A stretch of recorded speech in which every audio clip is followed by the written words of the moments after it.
Alright, what's up guys? Joseph Quick here, and today I'm going to be showing you guys how I have my Dubia roach colony set up. And just as a little pronunciation, it's called Dubia, not Dubai. It's D-U-B-I-A, not D-U-B-A-I. So, just to clarify that up, for those of you that are new into this and things like that, it's pronounced Dubia, not Dubai. Because these guys were found in South America and they like 60-70% humidity. And yeah. And so the first thing I'm going to go over is the exterior. The exterior and the kind of tote I'm using. Okay. So, give me a second. So, right here, you can't see it. I've got duct tape so it sticks. This here is a Zilla 25 watt heating mat. Okay, on the side of my gray plastic bin. Okay, and this is an 18 gallon, 25.25 inch by 16.57 by 14.36 inch. There's also the centimeters. And here are all the holes. And then I got some more right there. Okay. So, yeah. And so, this whole setup here cost me, before I got the Dubias, cost me 10, I'm not adding duct tape on, 10, 15, and then like $20 for the whole setup, minus the food I use. The food I use for my Dubias is the Flucker's high calcium cricket diet. These guys absolutely love it. Okay, and so here they are. Let me see if I can find one. Oh, and see all these pellets here? This is cat food that I use as well. I just toss it in here. And I did used to have another colony. If you guys watched some of my previous videos, I did have a previous colony and I sold it. So, and now I am restarting my entire colony, essentially from scratch. So let's see if I can't find one. Look for preferably an adult. And I've got all of these Dubias from dubiaroach.com, and I absolutely love. There's a female.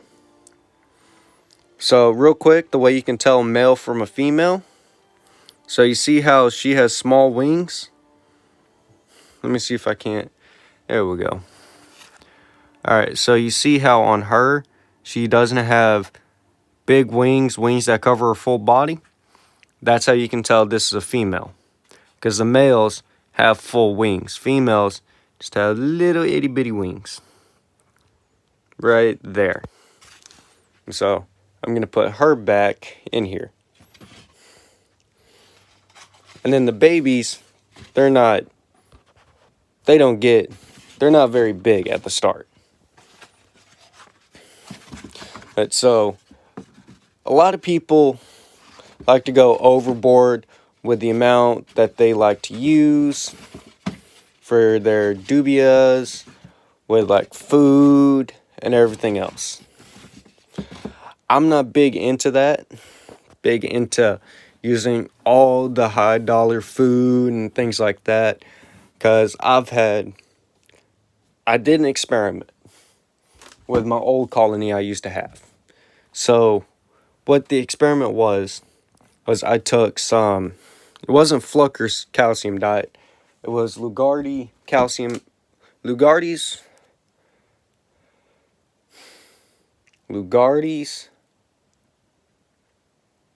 cricket diet, and I usually use that because half the time that's all they had in small bags.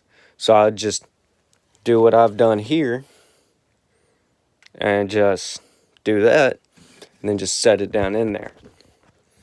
And so I did that, and that's how I always had my success. And then I throw in some greens and an apple and an orange. And I have not been able to get an apple or an orange lately because of everything that's going on. But I should be able to here fairly soon for their hydration purposes. But the dubia roaches, it takes your colony about 6 months. But now if you really want to jumpstart it, this one here is a little weak. The easiest way I've found to jumpstart it is, of course, you want to use paper egg crates. And for me, I had to find just regular paper 12 carton egg crates because that's all I could find. And these here were 32 cents at Atwood's. But so, what I've found to work for me is take my heat mat and put it on one side. Put it on one side. And then, as you can tell, right there, sorry about the lighting, there is nothing in this back corner here. This back corner here is hollow. And I have everything sloped down to this side. Because what I like to do is, because this side here is the side with the heating mat, I like for them all to congregate over here along these bottom ones so they can thermal regulate. So if they'd rather breed in the center, they can. Rather breed at the top, close to the mat, they can. But they're going to breed throughout here, and this is their food side. And so, one other thing is I get all my dubias from Dubia.com, DubiaRoach.com. It's one of those two.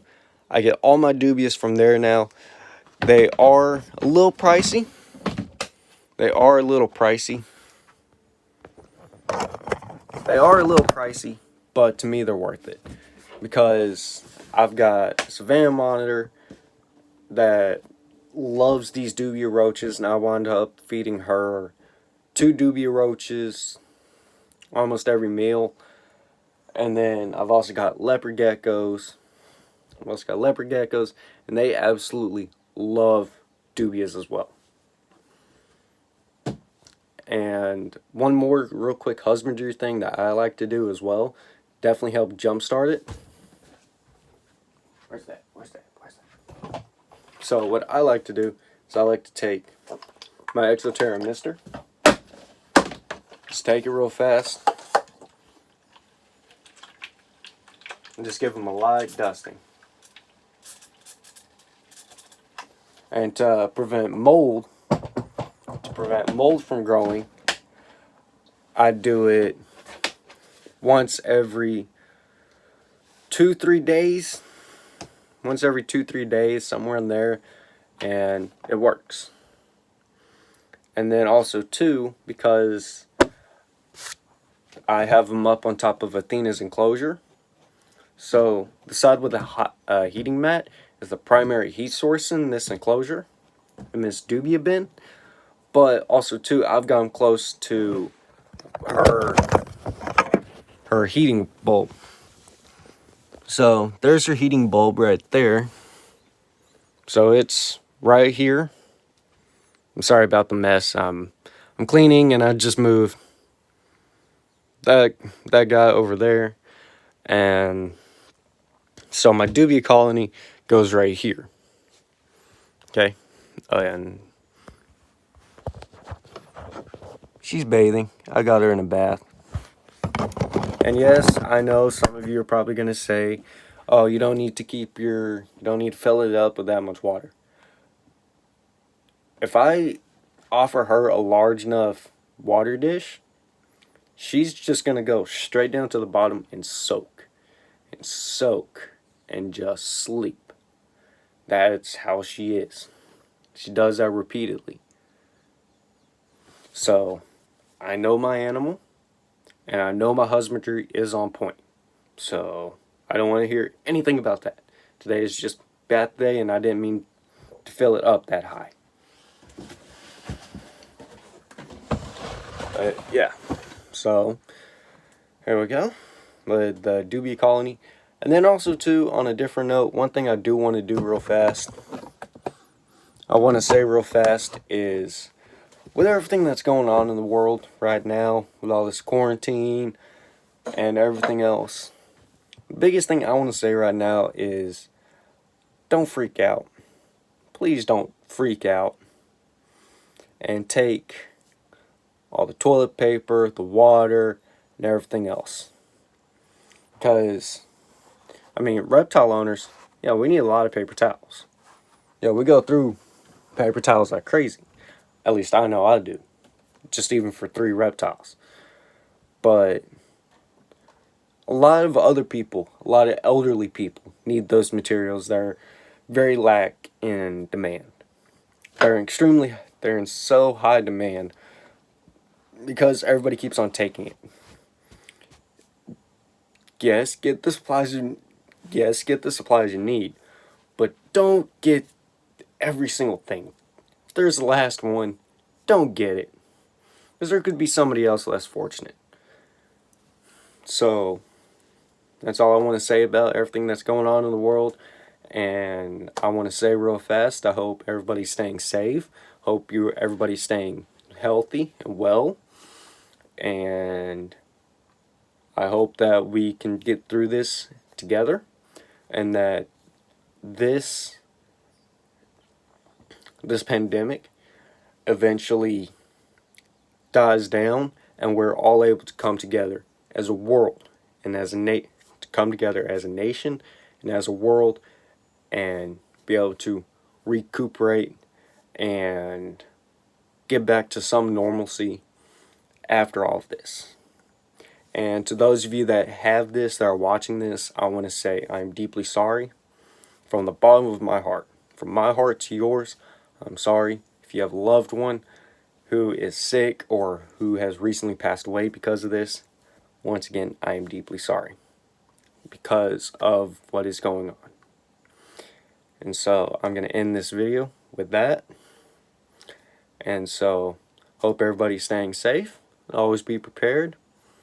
And catch you guys on the next one. Later.